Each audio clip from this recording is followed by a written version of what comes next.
How's it going, everyone? It's Abdallah here, bringing you guys another tips and tricks tutorial video for The Legend of Zelda Link's Awakening on Nintendo Switch. This video showcases over 5 different ways of how to farm infinite rupees within the game so that you guys can indeed purchase everything from the shops. Now, this isn't just post-game. This can be done at the very beginning of the game, as soon as you start up, to the very end. Regardless of where you're at, this video will help you out. So be sure to share it, and of course, while you're at it, hit that like button and leave a comment in the comment section below in order to be entered into our very awesome Nintendo Switch Lite giveaway. So without further ado, I'm going to jump on in. I'm going to show you guys all these different ways of farming rupees. Alright, so before we get started, I do have to address the fact that you can indeed steal from the shop within this game, which would essentially render farming rupees pretty useless if the only thing that you care about in the game is the bow and arrow, or the heart piece that shows up over there.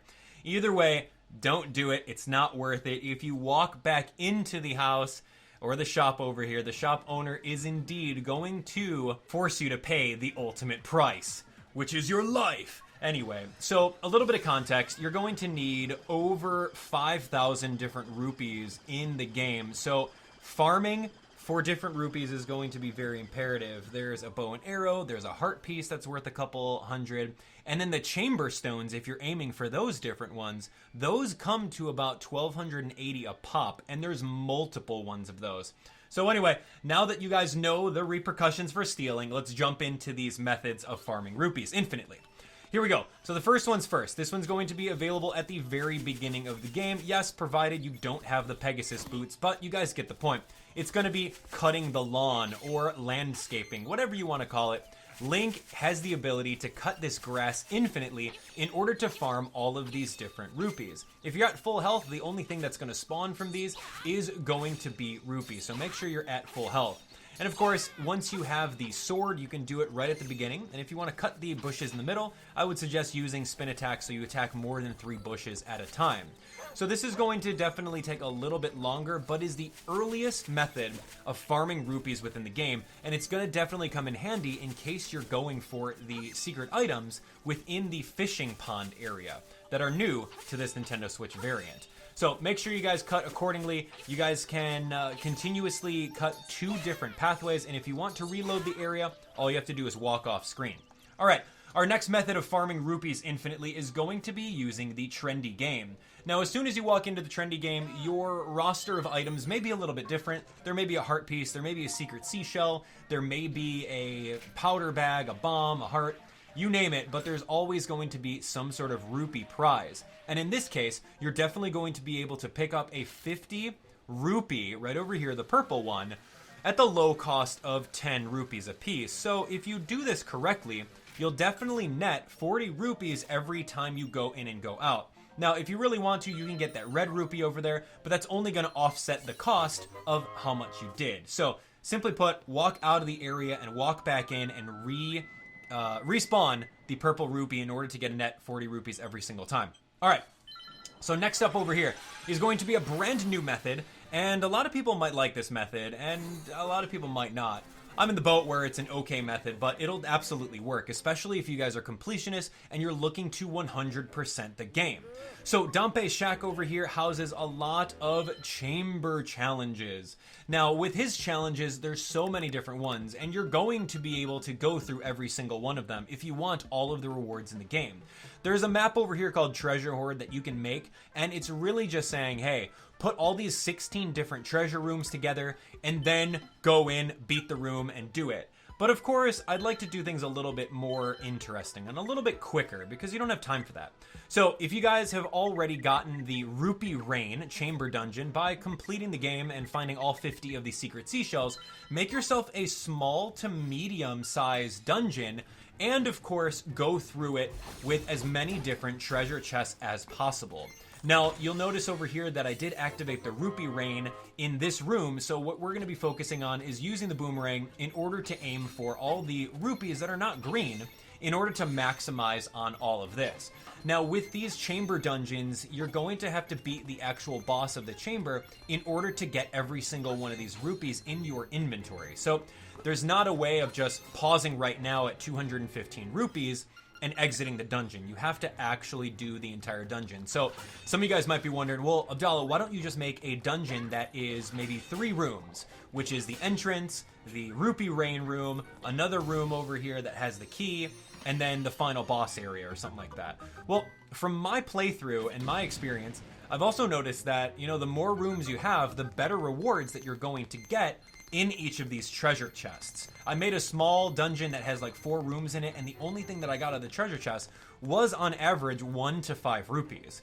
So you'll notice over there that that's the secret color dungeon rupee room. You want to include that as well into your dungeon so that you guys can maximize on even more rupees as you go. But you'll notice over here that I'm kind of skipping through and just showing you guys that these dungeons are fully customizable on however you want them to be. And make sure that you guys put every single room that has a treasure chest so that you get a chance of getting either a red rupee, which is worth 20, a purple rupee worth 50, or if you're unlucky, you're going to get rupees that are worth 5 and of course 1. Now, like I said earlier, the gimmick on these chamber dungeons is that you have to get every single chest. So make sure that you guys are mapping this in a very easy fashion that leads you up to the final boss area pretty easily without backtracking, so that you guys can ensure you're not taking so much time with using these methods of gaining rupees. Now you'll notice over here that I got the boss from the color dungeon. I figure he's the easiest to knock out. He doesn't really move much, considering the fact that all you have to do is really just boomerang him. And when he turns orange and red, that's really the end of him. So yeah, pretty easy to do. I think that was about 3 minutes worth of a dungeon, and we netted almost 500 rupees. So that's pretty decent. All right, here we go. This is going to be one of the best methods right at the very end of the video. This is going to be the Raft Challenge. Now, you can access this as soon as you have the hookshot in the game, and you have a bunch of rupees to start off with. So you're going to have to go on a raft ride, and you will have to pay up 100 rupees. So I would definitely say save the game beforehand, get your bearings straight, and then, of course, reload the game if you end up wasting your rupees. So I spent 100 rupees over there. Now what we're going to do is we're going to go on the Rapid River Raid, which is going to be one of 2 different things. Now in the Rapid River Raid, we can get up to, I would say, 360 to 400 rupees every time you do it. Now, it's a lot easier when you use the hookshot because you're going to see all these 20 rupees that are floating across the river here.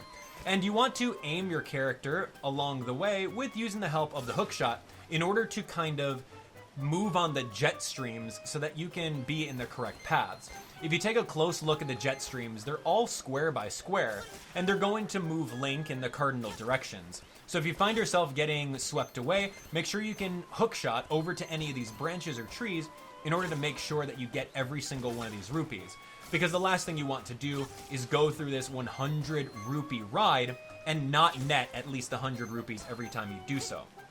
So this one's relatively easy. I would say learn that you can indeed diagonally hookshot, which is something that you couldn't do in the Game Boy and Game Boy Color versions, and jump across over here, and then there's one last rupee this way.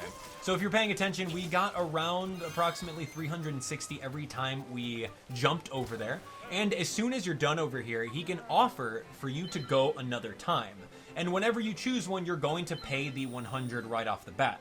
Now this is going to be the best method right over here. Of course, it is going to be 200 rupees in under 30 seconds. It takes a little bit of time and practice, but you guys are going to get this, and you are going to be farming rupees like no one's business. So come on over this way, hookshot your way forward, and then you want to take this little shortcut right down this way. Now diagonally hookshot across a couple times, and whenever you're at a point where you need to make a switch, just hookshot. It's that simple. And you can afford to make a couple mistakes, but you'll be set. So anyway, hookshotting in these directions over here will net you the availability to move a lot faster through the course. And if you hookshot one diagonal time this way, it'll push you right under the threshold of 30 seconds. Every time you do it under 30 seconds, you're going to be awarded with 300 rupees. So there you have it. There you have it, ladies and gentlemen. Many different ways of how to farm infinite rupees within the game. Which one worked best for you? Let me know in the comment section below. And while you guys are typing away, take a look at the description where there's going to be tons of other playlists and different videos that you guys can watch, such as finding all the heart pieces or all the secret shells or boss compilations. All that stuff is going to be in there. So thanks for being here. If you guys didn't already, make sure you guys are all subscribed, turn on notifications, drop a like on the video, and leave a comment in order to be updated on the latest and greatest Nintendo Switch content. Enter that giveaway as well. We'll see you later. Take care.